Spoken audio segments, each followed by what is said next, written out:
শুনেন কি বলেন, নিজের কানেই শুনেন। আপনারা এখন জাইমা রহমানরে নিয়ে বলার পরে এত আপনার কষ্ট লেগে গেছে। এই জাইমা রহমানরে একজন মন্ত্রী, সিটিং একজন মন্ত্রী, এই যে মুরাদ কি বলেছিল, এই মন্ত্রী বলেছে জাইমা রহমানের ব্যাপার যা মনে চায় তাই খারাপ ভাষায় কথা।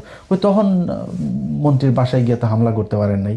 তখন তো আপনাদের এত দেশপ্রেমিক জাইমা প্রেমিক লোকগুলির আমরা রাস্তায় দেখলাম না। তারেক রহমানকে এত ভালোবাসেন, তারেক রহমানের মারে এইভাবে 2টা বছর জেলখানায় রেখে মেরে ফেললো, ট্রাক দিয়ে আটকায় রাখলো। এত ভালোবাসা, এত এত শক্তি কই ছিল সেদিন আপনাদের?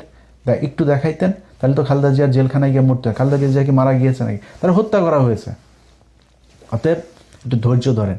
বিরোধী দল একটা কাজ করছে, ওকে, বিরোধী দল যতটুকু সহনশীলতা দেখাচ্ছে এটি রেসপেক্ট করেন। তারা তো আপনার সরকার পতন করতে যাইতে চায়নি। তারা সংসদে দাঁড়ায় তারপর বলছে যে এই জ্বালানি সংকট এটা এই সরকারের সংকট না, এটা বৈশ্বিক সংকট। আর কি বলবে একটা সরকারকে? একটা বিরোধী দলের চেয়ে বেশি আর কি বলবে? ধৈর্য ধরেন, খুব সাবধানে প্রতিটা স্টেপ ফেলতে হবে। আল্লাহ হাফেজ।